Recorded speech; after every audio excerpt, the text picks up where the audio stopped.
right, if you have questions. You can switch on your sound and camera when you want to ask a question. All right? Okay. Okay. Excellent. And I'll start share. Guys, can you let me know that you actually see what I'm sharing? Yes, I see. Okay. Who said that? Me. Elena, yes? Yes, I see. Okay. Yes, it's okay. Donna, yes, everyone's seeing it. Excellent. Okay. Guys, I hope you received, those of you who actually received the safety files. As I mentioned before, I didn't want to waste time going through it. So that's actually information about safety that I'm supposed to give you because of the requirement of the session. All right, so that's about learning environment, internet connection, Zoom session link, web cameras. I hope you all actually read it. And then about potential risks within the learning environment. Don't get yourself into the wires, or have a comfortable chair and things like that. And here we go, the learning objectives. So today I'm going to explain how to actually program in the childcare center. I know Yulia is actually doing certificate 3 in a childcare, which could be very relevant. Yulia, can I ask you, have you been on a prac before? Have you done a prac already? Not yet. We just started. Yeah. Oh, you've just started. So have you done EYLF already as a subject? Not like a subject. Yes, I know about that, and standards and regulations. Yeah, but yeah. So you haven't had that unit yet. Yeah, it's okay. That's fine. That'll be very good intro into this thing. So at the end of the session, participants will be able to identify between areas of development across outcomes, which is EYLF, and that's Australian standards that we actually program with in the childcare. It's called Early Years Learning Framework. Yeah, you should be able to understand elements, differentiate between principles, practices, and outcomes, and I'll show you what it is. All right, so for parents, if you're interested, I'll show you what you might have seen in the childcare. Okay, let's try to open it. Oopsie daisy. So it doesn't want to open. Okay, look it now. No, probably not. Can you guys see that now? Like I'm trying to show it. Yeah, like this is one day and some. Yes, it says 15:09, 16 Thursday. Do you see that? Yes. Okay, Yes. excellent. Finally. All right. So this is a typical daily journal that you usually see in the childcare center. Most of the childcare centers actually must do that. So when the parent comes to pick up the child, you see it either on the screen or it can be sent via email. And there is a little description about what has been done in the childcare. Well, sometimes they have the name of your child, but because there are so many children, like 15 children, for example, in your group, they may not mention your child on that particular day.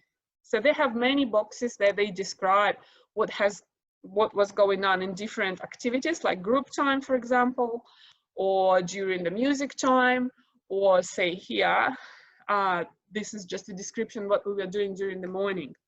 And this particular thing, that's why I was trying to actually open it, to show the parents that this particular thing that may not be clear for parents of what is that O means. All for 3. So it's quite confusing for parents, and there are different descriptions stored the text above, and it says children create their own way to solve problems, blah blah blah. And then different other box can say outcome 5.1, and the other one says outcome 5.2. So this all actually stands for outcome, and that's exactly what we are going to do. Sorry, Jane. Can you slow down? I can't understand you. Sure. Yes, I can slow down. I'll try to explain it a bit better. Thank you. Okay. So we are going to talk about outcomes today, and that's actually Australian standards, all right, that we use in the childcare. Okay, so let's move on and have a look at this beautiful picture here. Can anyone tell me that you've seen that before? This one? Maybe Yulia has I seen did. that. Yeah. Who is talking? Is it Yulia or sorry? Yulia. Yeah. Yulia. Yeah. Yeah, this is quite important, and maybe most of the parents probably have seen it in the childcare centers, because childcare centers must have it. To be honest, it must be displayed. It's also part of the requirement, and it's called belonging, being and becoming, and that's the base of the programming that we have in the childcare. That's the main thing, main idea. So what does that mean? Let's have a look. So belonging is you belong in your house with your family. And this saying was done by the child. Because when they were developing the EYLF document that I've sent you before, like it's a booklet, yeah, the one that was sent in a messenger, they put those 3 words as a base for everything, for the principles and the outcomes, and practices, of course, and decided that belonging will be the top of it. So that saying of the child, they were actually interviewing different children and asked them, how do you feel about the word belonging? What do you associate it with? And one of the children said, you belong in your house with your family. So I just want you to understand what it's all means in Australian standards. So they're trying to give it as a perspective of child's thinking. And that's the next one. This is an example of my childcare. Oops, this little girl who we just seen, her name is Jolina, and she is here with my assistant Yana. She is just being herself, guys. Can you see that? It says being. So the being is about just being a child. And in here it says, if you want to be a mermaid, you can imagine. So it was a girl named Jasmine, someone they interviewed, and she mentioned about just her imagination. In here, Jolina, she's trying to play hide and seek, pretending she's a mouse in the box. So being herself. Okay. Oops. So, and then the other component of this being, belonging, and becoming is actually becoming. So what it means from the child's perspective, if you learn how to draw, you'll become an artist. Or the other child said, when you keep planting plants, you become a gardener. That's what Olivia said. And in this picture, it's from my family daycare, 2 beautiful girls here, Anna and Angelina, also working with my assistant Yana. They were actually having a lesson, a drawing lesson with Irina Iris. So she offered us to have some lessons in childcare, and they're trying to become an artist. So those 3 elements, they have those other elements inside. Their belonging is on the top, and the base is being and becoming. So those 1, 2, 3 elements, they are the main for programming in the childcare. So we have principles that we rely on and practice. So principles is what we think in our head, yeah, like a goal. Practice is how we do that, and the learning outcomes are how we reflect it. So we reflect on what we have done, and these outcomes here, they are the main thing to actually observe on your child's development, because it consists of main 5 elements that touches all the areas of development of the child. Okay, let's move on. So what are the principles and practices of EYLF? So simply as saying, we have those 5 principles. So they're all listed here. It's quite complicated when you look at it. Lots of wording, and I don't really like it, but I try to be short. This is the shortest version, believe it or not. Secure, respectful, and reciprocal, had always problem with this word. Relationships, educators who are attuned to children's thoughts and feelings support the development of a strong sense of well-being. So what does that mean? That means that we educators always have to listen to the child and understand what they are interested in. So we kind of the bridge between child's areas of development and his interest, or we have to find the talents that children have, and they have to bring it up and work on it. So partnership is mainly to do with the families, high expectations. So the partnership, I'll just explain a bit in more details. So then we work with the families, like in here, in simple words, the first one would be relationships, the second family partnership, where, for example, I, in my care, have lots of homework for parents to do with the child, not the parents to do on their own, of course. But when I print them out, I ask families to support the child at home. For example, if we work on reading, like Jelena is sitting here and she's reading a book, then she has to get her homework done at home as well. So that kind of partnership. The other thing is high expectations and equity. So it says that all educators, they have who are committed to equity, believe in all children's capacities to succeed. So initially we put our goals for the child as high goals. So we expect them to achieve something that we expect to give, all right, that we intend to give to them. And we think that each child can do that. So we don't make an assessment initially and say, oh, you don't fit that area. We actually expect every child to be successful. So respect for diversity, it's quite simple. Children with different backgrounds, they have different backgrounds. Excuse me, Jane, can you repeat about the expectations and the equity? Ivan, I can send you some more information about it if you'd like, a little bit later. All right, so I don't have to repeat. Is it okay with you? No, okay. Okay, all right, thank you. So respect for diversity. Children are born belonging to a culture which is not only influenced by traditional practices, heritage, and ancestral knowledge, but also by experiences, values, and beliefs of individual families and communities. So say in my care, we speak Russian because we are Russian family daycare, and with lots of traditions, we look into different aspects of our culture, like we learning Russian songs and we learn Russian alphabet. So that's all respect for diversity.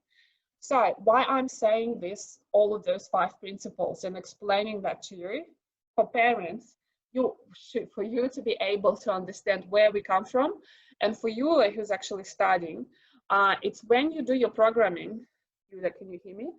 Yeah, when you do your programming, you have to put down what principle you are using for a particular observation.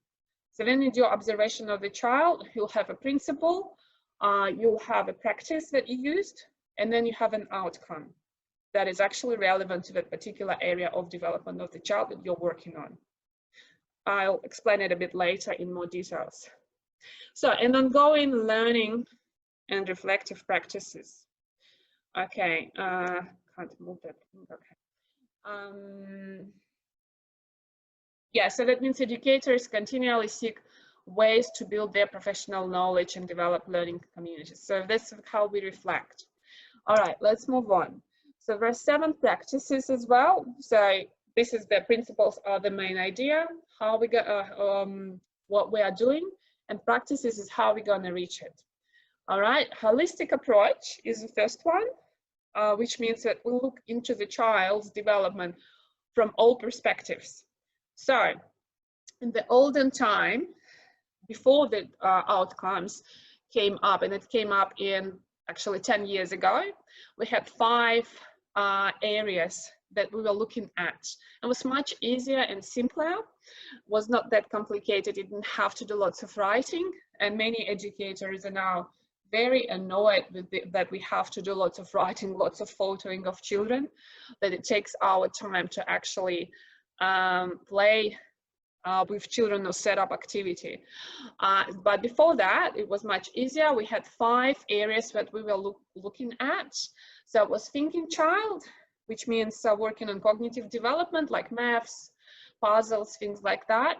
There was a social child developing her communication, social skills. We looked at the interactions and helped children to interact with each other, learn how to share and care and things like that. There was communicating child, which means talking, yeah. There was sensitive child about feelings and emotions. And there was a sense of self. So how it's usually refers to children under 1, under 2, so the babies mainly, and about their, well, it can be relevant to any age. I'm just saying that it's more relevant to those babies who don't understand who they are yet. Then they look in the mirror and they developing that sense of self. They're starting to understand that they are in this world and they can actually give signals to world, communicate and things like that. We'll have a look at it a bit later, and that's where that 5 outcomes that we will look at are coming from.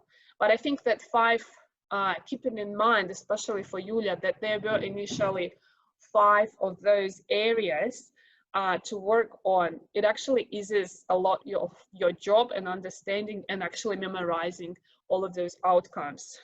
Because on the practice, you will have to have it in mind and put it down for each observation. So let's move to practices. As I explained, holistic approach, we have then responsiveness to children. So which means educators are responsive to all children's strengths, abilities, and interests. So which means, like, for example, a child comes to you and starts talking to you, asking you about like bringing paints. Like in here, we just, bringing paints to draw. Yeah, so we just put the paints and children start creating themselves.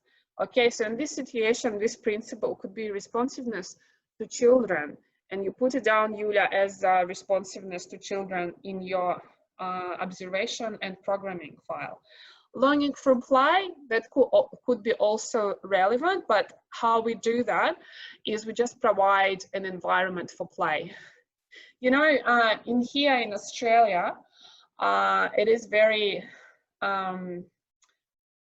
common. They really like that learning through play, but I think it's also a bit over exaggerated, because learn through play, some childcare staff members, they understand it differently. They sometimes think that it's just giving the child an opportunity to play and not doing anything else. So they stop that teaching, intentional teaching, teaching thing. So they don't really do anything, and then the parent comes at the end of the day and asks, what was my child doing? They may say, we are play-based environment, so your child was playing all day long. So there is nothing like, and you really can't say anything because it's part of EYLF as well. But to my, I have a bit different background, and I prefer a lot of intentional teaching. This is the next one. There I'm trying to give children as much as I can in terms of studying alphabet, and because we're Russian childcare, I prefer to give them things like studying alphabet, singing songs, and writing skills, and a little bit more advanced cognitive development, rather than just giving them the time to play all day long.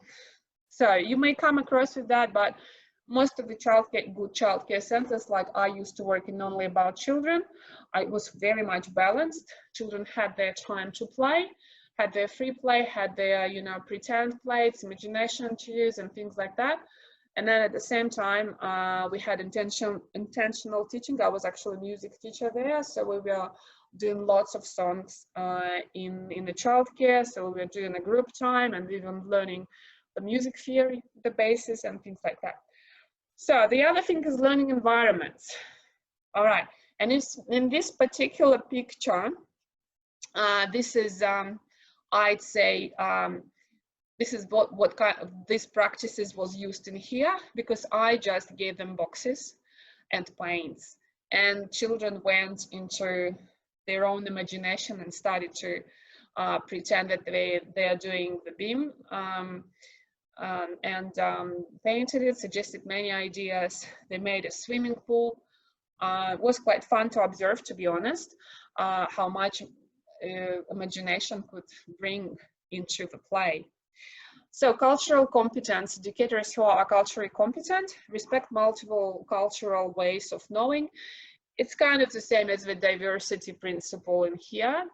Yeah, so you set up environment to support children with different backgrounds, for example, or just if you don't have any, but apart from Australian background, you just study, say we've been studying Aboriginal culture in my family daycare for a couple of weeks, and children really enjoyed pretend didgeridoos.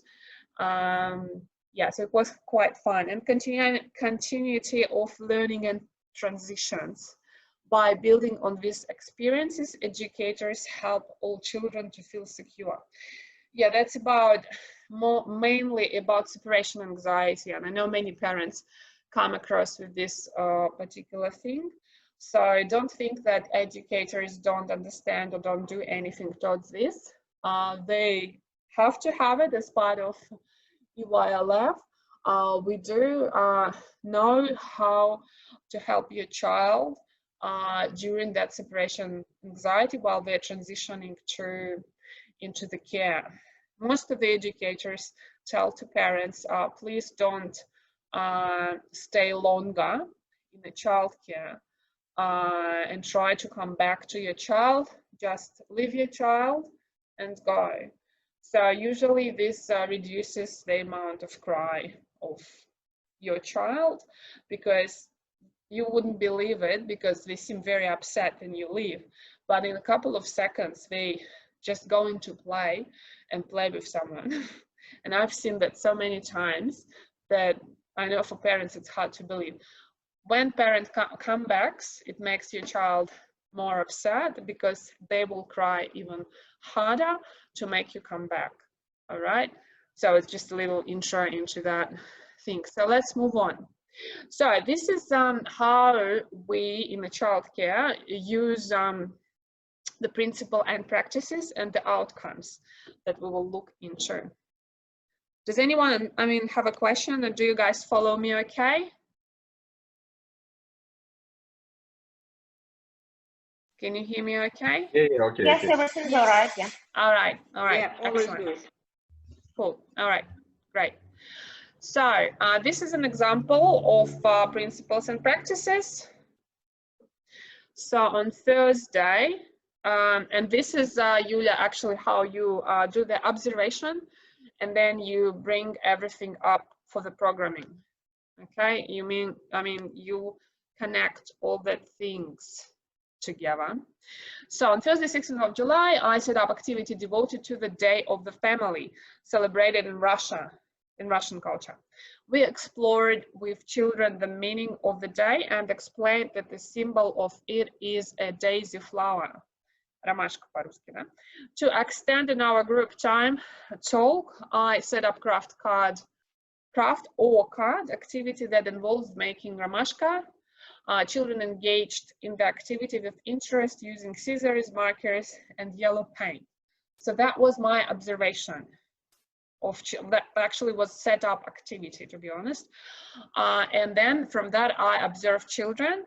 And what I make conclusion that principle is respect for diversity, the one that we just looked at, there was one of those. Practice was intentional teaching cultural competence, because I was teaching them how to do that. And then the outcome here is number 4. For free, if you look at my 5 fingers where I actually told you about those olden days programming, then in Australia, in that EYLF, you have a sense of self, number 1. No, this is outcome number 1.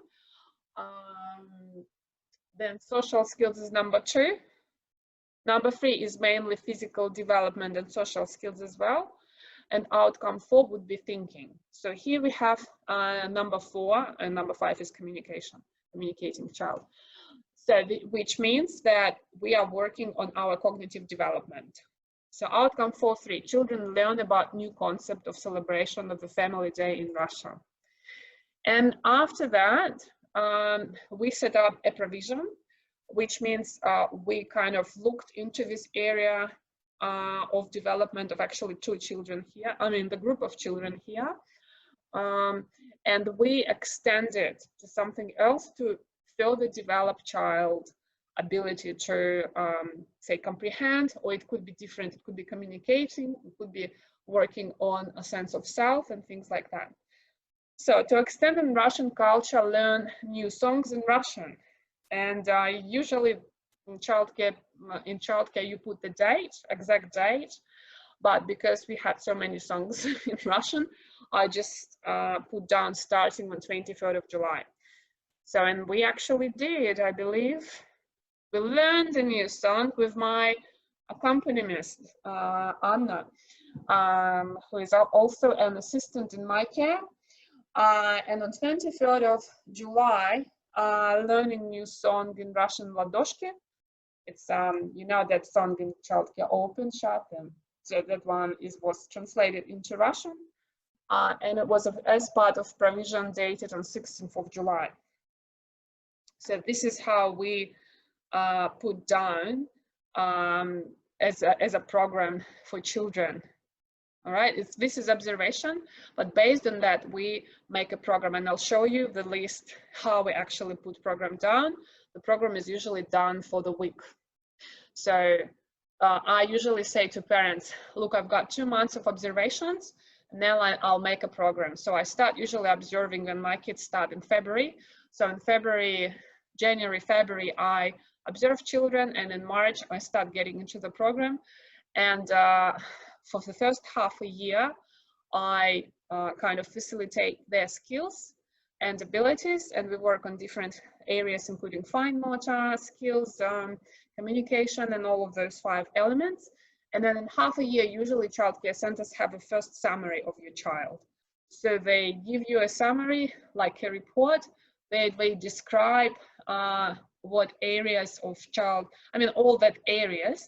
And from this summary, you can see where your child, say, struggle with, or is advanced, vice versa, is advanced or have a good skill into, and there you have to kind of work on. So yeah, and then another half a year, they see the progress. So progress of what we have programmed for the child. Then next half a year till the end of the year, we actually watch out how to improve on that. So in here I observed Jalina and Anna singing new song by memorizing words that I was singing and listening to that accompaniment playing its melody. So now I made a conclusion that it's outcome 5.1.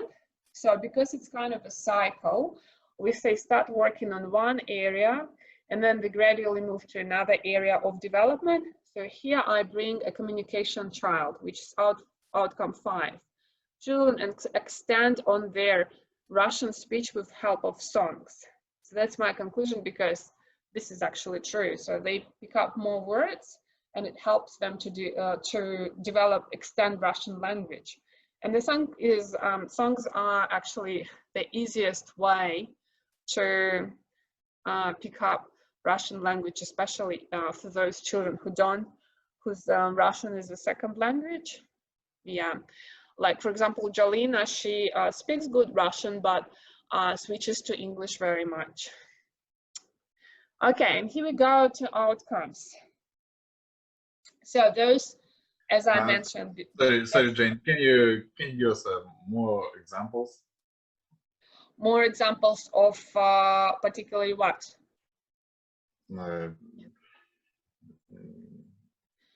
What do you mean? I'm going to actually look into each area very in details. So it'll have more examples into that.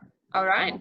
I'll give you more examples for that particular. It was just the principles and practices that we looked at, and now I'm going to see at all outcomes for EYLF in details. Is it okay with you? Yes. Okay. Yeah. All right. Excellent. Okay, so the outcome 1 is that children have a strong sense of identity.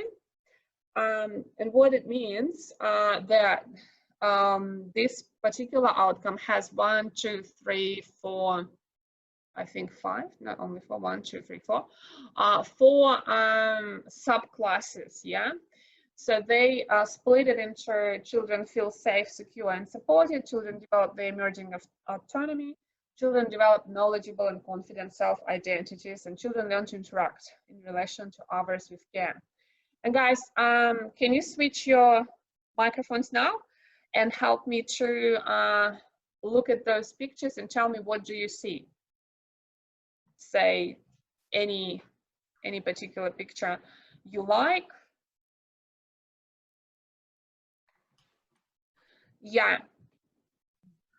Can someone tell me what do you see on this picture? Mother and children. Mother and child. Well, it's not really mother and the child. It's actually a childcare person, I believe, because this was brought from the childcare. I think it means that they have like safe background and safe place to learn to play. Yeah, there is a play. Yes, this is an educator is trying to, I think, play with the child. And it says here, I feel safe, secure, and supported. So it's kind of the educator response to the child by interaction or bringing his attention to the toy or talking to the child.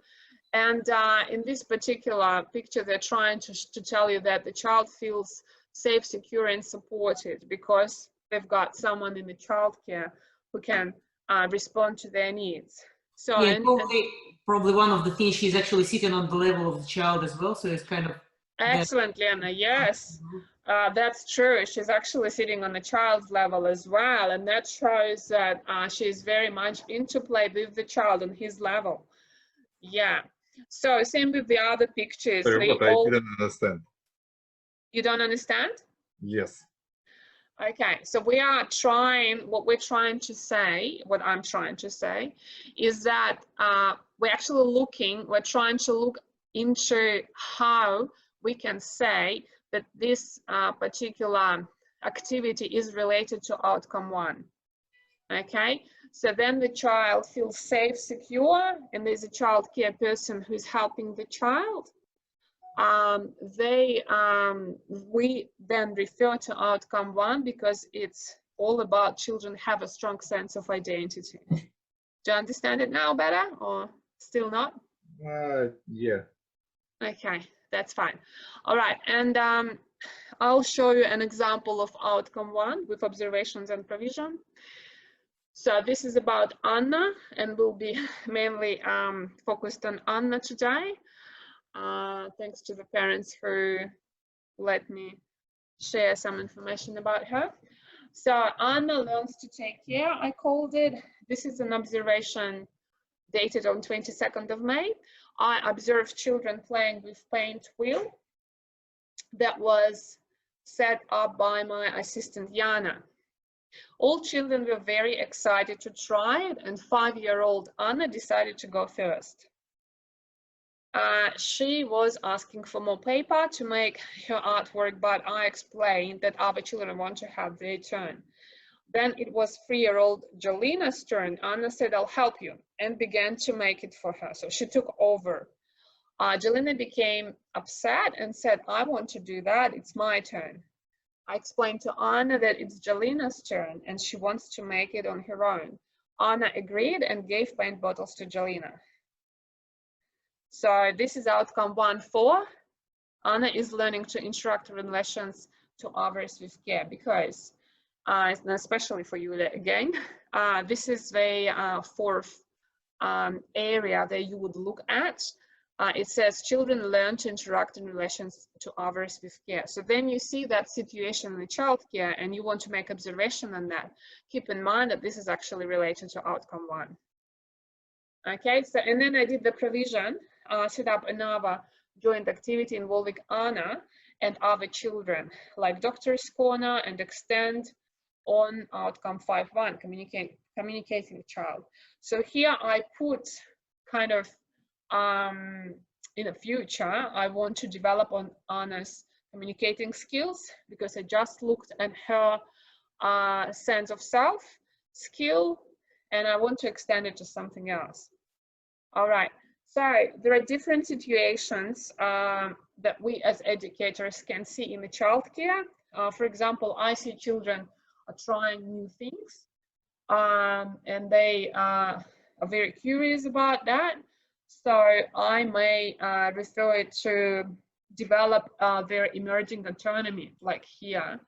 Sorry, Jane, I'm interrupt you, but I need to go because Is it evening Valentina? already. Yes, it's me, it's Valentina. Yes, Okay. you're right. No Yeah, problem. sorry for Thanks, Valentina. Yeah, that's Yeah, fine. thank you. See you later. Thank you, very interesting. Thank you. Bye. Bye. Okay. So let's move on. So there are different situations where we can base on that we can see in the childcare center, and we will refer it to outcome 1. For example, children are willing to learn new things, or children transition smoothly into care, build self-help skills, or take care about others, and things like that. So that's all related to this area.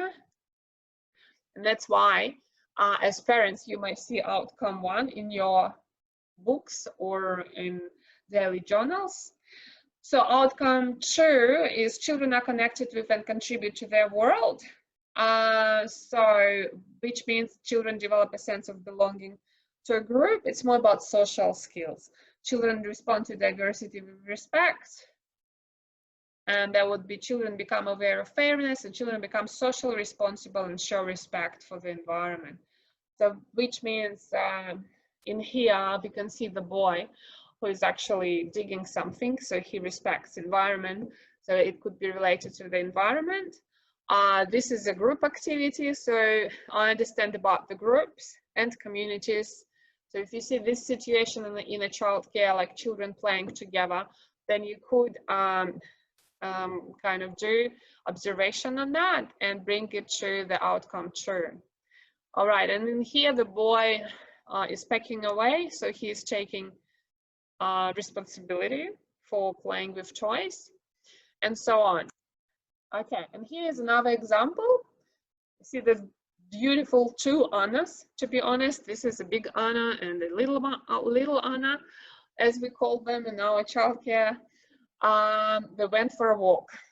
So the observation is, this is an example of outcome 2. An observation was done on 1st of May. They went on excursion to the park. And another way, we were talking about autumn and its attributes, trees and leaves. And Anna picked up some leaves from the floor and said, Genia, look, they are so beautiful. I have red and yellow colors. So that was the observation of outcome 2-4. Anna learns about environment and how we should appreciate its beauty. Okay, and Yulia, you could bring it to something else. It shouldn't be exactly this outcome 2. If you make another conclusion, that'll be different story. Okay, in my situation, I looked at it from this perspective, and I put down provision for learning, explore seasons in more details, and include attributes of each season into our lab books. Of seasons to finish by end of June. Tell you more, we didn't finish it by end of June. Finished it by end of July because it was very huge job. No, it's not here.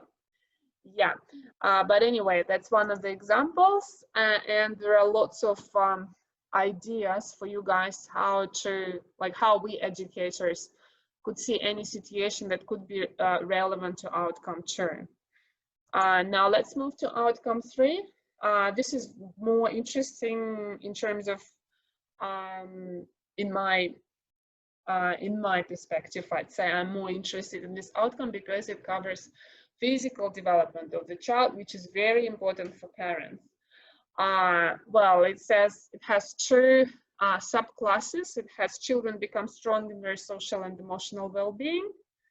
So yeah, that's emotional well-being and physical well-being. Children take increasing responsibility for their own health and physical well-being, which means in this particular area, and especially with preschool children, I work on fine and gross motor skills. And I look how the child develops within those 2 areas, okay? And emotionally wise as well. So what that means, actually, this is, you know, was the lab book that I made provision from here. I made the provision and it's now like a cycle. From outcome 2.4, I set up this provision. I made an observation and I observed Anna using scissors. Yeah, in here she uses scissors and she was using glue as well. She manipulated scissors confidently using her right hand and held glue in the tripod position. Tripod means this, yeah, so she was holding glue like a pen, which is a very typical for the preschool age child.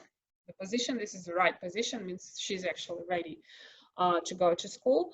And outcome 3.2 was Anna is mastering her fine motor skills. So you can't see that. Provision to set up more challenging activity for Anna that will stimulate her fine motor skills. And we actually introduced colored clay. So it was like very thick clay, but Anna managed to catch. It was just, this clay had to be really kneaded, and she was sitting there for minutes to actually do that movement. And she actually did it, which means that I did the right activity for her to master her fine motor skills. Okay, with physical development, we can see many different things. We also have a checklist for physical development. I think I placed it on my in our group, Детские сады, and this particular checklist checks everything. So by the age, for example, I had a case where by the age of 4, your child should be able to jump with 2 feet together, not like 1 foot and then the other. And if I, as an educator, see like first half a year, I observe the child and I see that he can't do that at the age of 4, then I approach parents and tell them that there is a problem. I'm not a specialist, but I know this didn't match the checklist of the child's physical development. Okay, and it could be like hypoplasia or something. So the child needs urgent kind of help to put feet together. Otherwise, one leg will become a bit shorter than the other one. All right. So, and let's have a look at outcome 4. There it says children are confident and involved learners. And if you remember my 5 fingers, that would be a thinking child or cognitive development, which means we are, as an educators, also programmed for the cognitive development, the development of the brain of the child. So we set up activities like puzzles and maths and any challenging brain activities. And it has 4 sub areas. You can read them on if you'd like. Children develop dispositions for learning and curiosity, develop a range of skills for inquiry and problem solving, like maths skills, for example. And 4.3, children transfer and adapt what they have learned from one context to another. So this is my favorite, to be honest, because I give them a concept. Say we've been studying a concept of pizza, which is here. And then what we did here, we actually pretended to have pizza on the pizza base, and it was thanks again to Jana who offered that. Who is my assistant. She brought the idea itself, and we used like a pretend pizza base, and we used different pictures, and then we built the pizza, and then we transferred that to the real pizza. So we actually cooked under guidance of Jana and Anna. We cooked real pizza in the childcare, and children could actually taste it as well. So yeah, that was a running record on 10th of July, as I explained. And the outcome was children were curious about how to make pizza and used their imagination to make pretend pizza. All right, so you can set it as a provision as well from another area. And the provision for this particular observation was to extend on children cognitive skills and to learn new concepts in the related to cooking area. Set up kitchen appliances activity. So what I wanted to connect this kind of around the kitchen thing. And I hope it's here. Yeah, and I extended it as outcome 5, communicating child for Anna. So now I have looked into almost 5 areas of hers. All right, let's move on and see that outcome 5, children are effective communicators, which means here we as an educators work on their speech development, simply saying. So it also has 5 subclasses. Children interact verbally and non-verbally with others for a range of purposes. Children engage with a range of texts and gain meaning from this text. Yes, it's when children flip books, sit in the corner, for example, and they flip book, or if they can read already, they can make meaning from the reading. Children express ideas and make meaning using a range of media. So as an educator, can set up different media that will encourage their talking.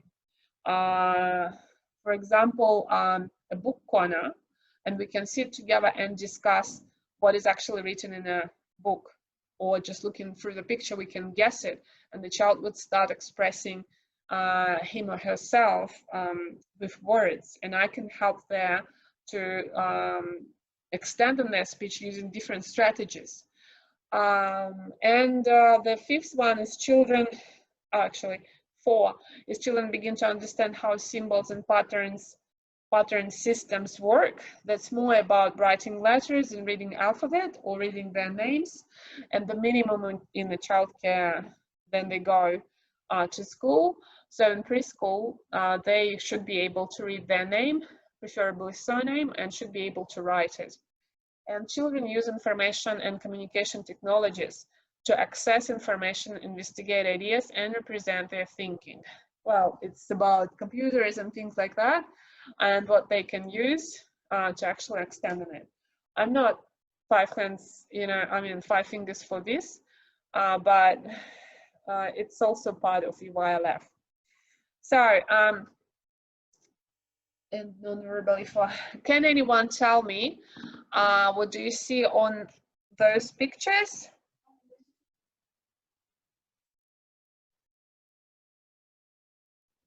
Can't wait a bit. Okay. Child is. Yeah, like any pictures. On the first, Like, I for think example, the first one. on the first picture, it looks like a puppet theater. Yeah, puppet theater.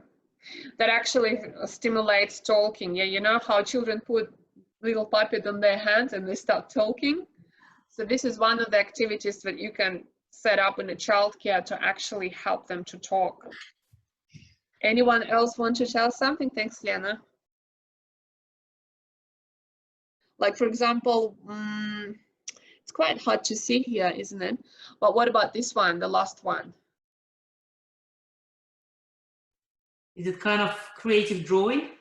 Yeah, he's just drawing something and he is expressing himself using a range of media. So you can use paint for child, say he's painting and he's talking about it. Like, even if it's not recognizable, he may think this is actually a horse, for example, and you don't see any horses there, or a rainbow or anything. And you can discuss this picture with the child to extend on his talking. Okay, let's move on. And there are different situations that can be part of outcome 5. So as we mentioned before, we talk to children all day long, like we talk during their activities, or resources and activities are varied and engaging. Okay, you go then. Okay, that's fine. You can, sorry guys, just a second. You can leave them. You're not the host, no. Oh, I can't do that now. Sorry, Yana. Well, they will have to wait. Okay. All right. So that's an example of outcome 5 with observation and conclusion and provision. So on 16th of July, I set up learning about kitchen appliances that I referenced before as part of provision dated on 10th of July. And as soon as we began to explore new objects, Anna began to talk about what things she's got at home and which items she can name. She said, we have kind of the same teapot at home. I know this is microwave, we have the same. What's this? Pointing on slow cooker, and we don't have that one. I don't know its name. And she asked me, Evgenia, how do you call it? So I had to talk to her. I mean, I didn't have to, but we talked about it and discussed different appliances that they had and they didn't have. And this was for outcome 5.1. Anna interacts with me to find out more about things she doesn't know and shows her knowledge of the familiar items by orally expressing her ideas. And the provision was set up to extend on Anna's speech and increase interaction, set up pretend play activity using kitchen corner and kitchen toys. So to work more on her communication skills because she was doing so nice. All right, so the next thing, and it's very important, based on what we've just seen, how to program for a child. How to make, actually not for a child, but how to make a general program. Okay, guys, I may have the same thing right now that I won't be able to open it, as I believe. So I'll stop share. Is Yura still here? Okay. Let me find the file. Which one was it? Daily job. Okay. So this is weekly programming. I used to work 5 days a week with 4 children each day, mostly. This program was done according to those 5 days a week. And as an educator, you understand that not every child comes on every day. I had one child who was all days. His name was Matvey. I have changed names as well. And there was 2 children, Slava and Alex, who are brothers, and they were coming on Thursday and Friday, I believe. Yes. So how you set up the program? So having all those observations in mind that we've just did, they could be an individual observations, and that's why on Facebook, and I have parent of Anna here today, Yura, it's probably, and Dasha as well, it's probably for you guys, those hashtag orbs is what I use for programming. Okay, what happens? I take that observations and put them and provisions that I developed, and I put them in the program during for next month, for example, next 2 months. So this program is just for 1 week and for 2 weeks actually, 1 week and then the second week. So Yulia, if you hear me, then that's what you do. So there are lots of different activities that you do every week. Usually you put it down as for every week programming. So it's inside activity, usually outside activity, some activities for fine and gross motor skills. In my care, we have music time because we're music family daycare as well. Also, we have communicating child, speech development. We also had confident child, sense of self, show and tell, which means they come and present their ideas like books or toys. And we also had extra fairy tales and drama. So yeah. Is it for every day? Who is that talking to you? Is it you? Yes. You, what do you mean? Yes, it's for every day, but for Anna, it was only on Thursday. I'll show you how I did it for Anna. Okay. What was your question? Sorry, can you say it again? There's a lot of activity. Yes, lots of activities for every, it's during one day. Yeah, so if you see this, this is actually what I'm supposed to do during the day. Yes, for example, for Monday, we do inside craft activity calendar of the year. That's what I've programmed. Sometimes we don't have time, or some different circumstances happens and things like that. But if this doesn't happen, because look at some of the activities we've been working for a while. For example, calendar of the year, you see that on Monday, and then it comes on Wednesday as well, and then on Thursday, which means that I can do it during the week, during different days.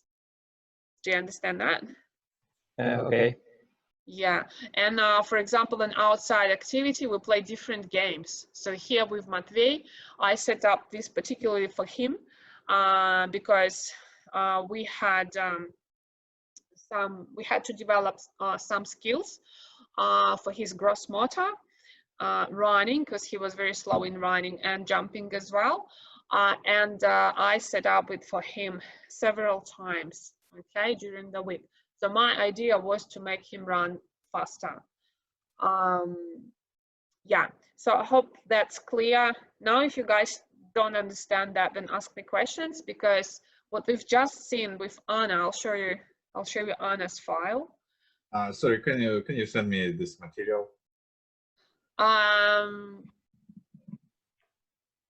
To be honest, this particular material, I'm not allowed to send, Ivan, because the parents, I had to take permissions from parents. And this particular 3 boys, they gave me permission to show it to you, but they didn't let me to send it to anyone. Is it okay with you? Okay. You can ask Yuri if he wants, if he doesn't mind. Yuri, if you don't mind. We'll talk later. Okay. Yes, you can talk later, guys. This is for, can you see the file for Anna? Not yet. Okay, look, I'll try to share it. Okay, here we go. This is for Anna and Jelena. Well, because Anna sometimes wasn't casual on Friday, then I put 2 days, or it could be just, you know, for different children on Friday. So based on that observations that we've just did, we looked at, I set up the program for her and Jelena. So for example, inside craft activity, so it's actually, because it is pretend, so inside craft activity for Anna was set up a craft activity with scissors, glue, and pictures of different kitchen appliances. Remember that provision that we discussed before that was based on a group observation on 10th of July. You guys understand me, where I come from? Because we looked at it, and then was Anna working on it with different appliances, and she was asking me questions about the slow cooker. I hope you remember that. So this is how I set it up. It's just to pretend we don't usually do all of those activities and observations, and as Yura asked, for 1 week only. This is just for you to have a look at.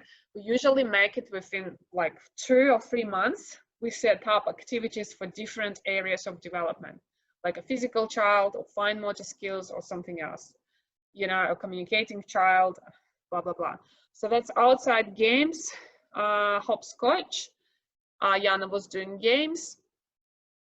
That's not, you don't have to put the program for each day. For some reason it doesn't move now. Okay, can you move please? All right. Now, writing skills and fine motor skills offer on a tracing letters activity to master your fine motor skills based on observations that we've done on 1st of May. And I believe it was after the craft book activity. Then for music time, it was based on that observation about songs, if you remember that. So it was for 1, but for the outcome for 1. And we learned a song called Ladoshke. Okay. And then, I just got a question. Does it mean that you have to do the program for each child separately, or you can do the programming for the whole childcare for the day?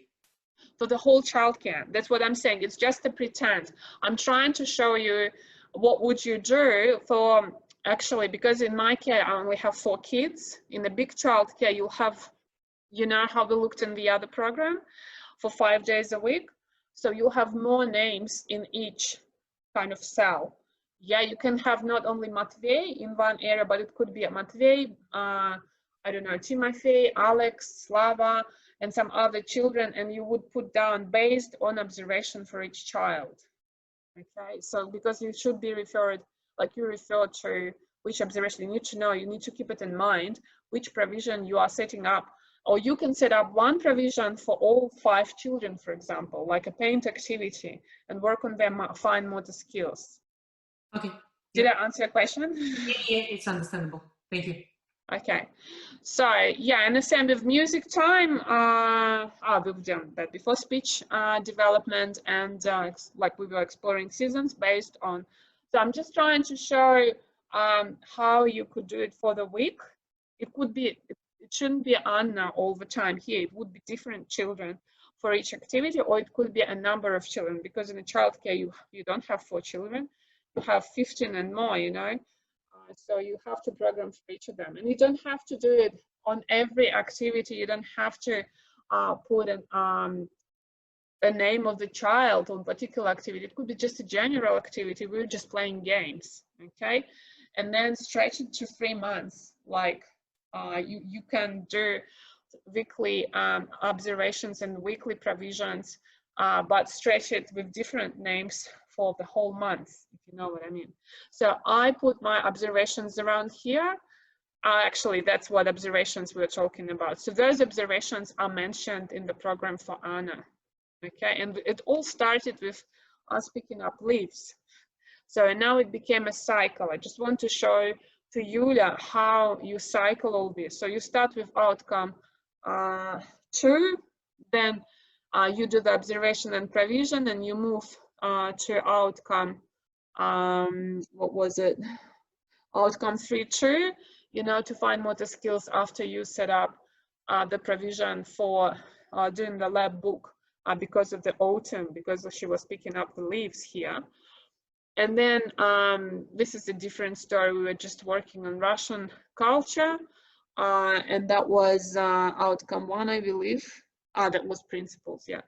And then the outcome 5 for the speech, it was based on this as well, on this particular, not this one, sorry guys.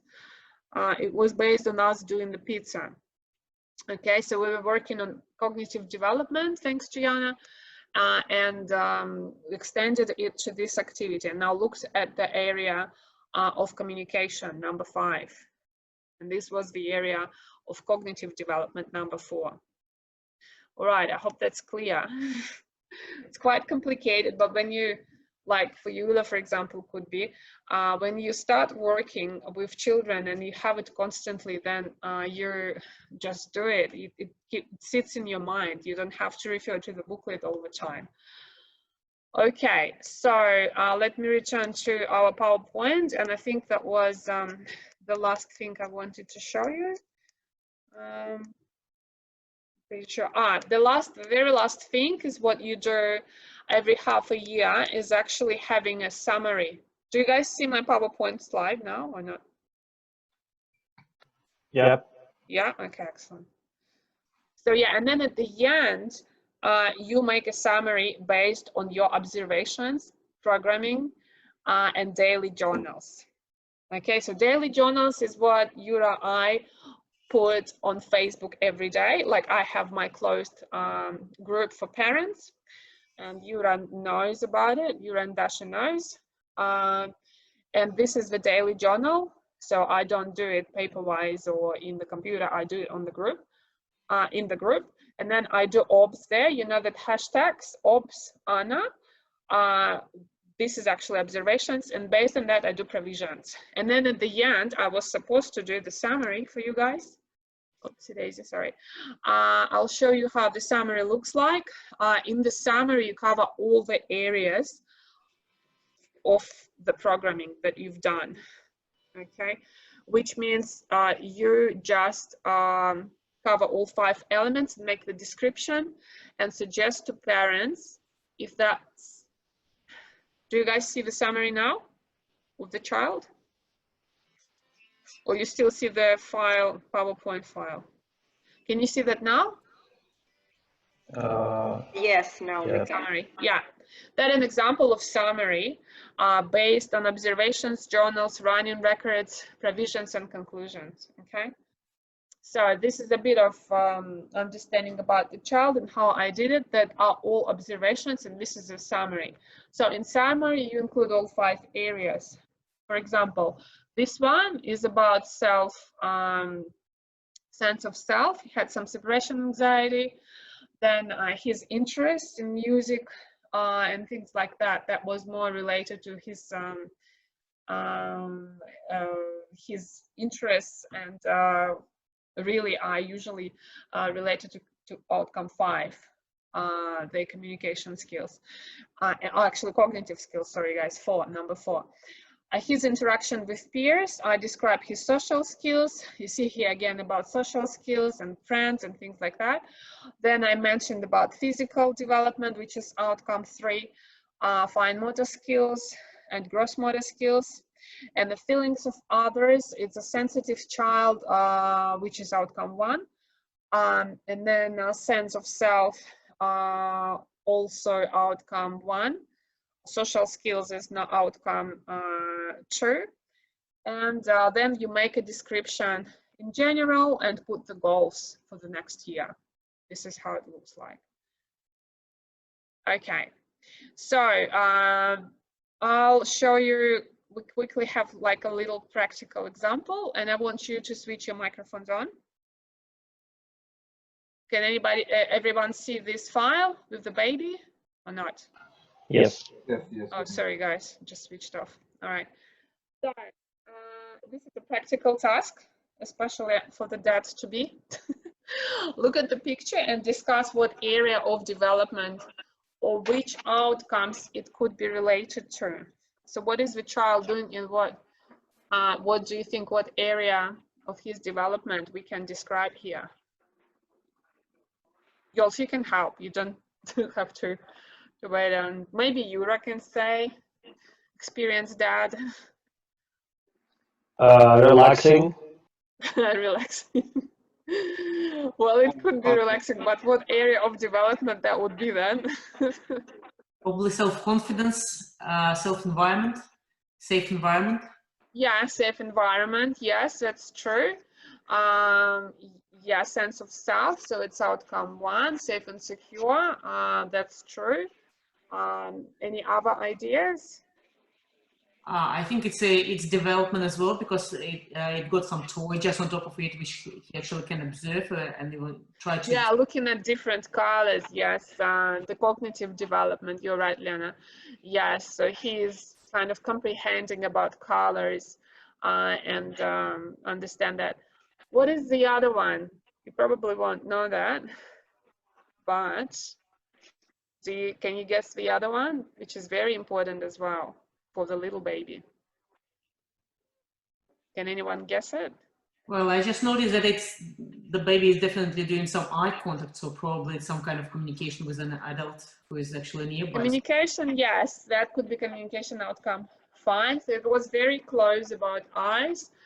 I tell you, this is actually also about fine motor skills, because our eyesight is also related to fine motor. So he's developing his eyesight.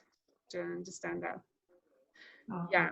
So when looking at the mobile going around, the child is actually developing his skill to follow each toy, then it goes around. And it's a skill that little babies develop when they are born, because their eyesight, as far as you all know, is only 15 centimeters. They only can see objects on the distance of 15 centimeters.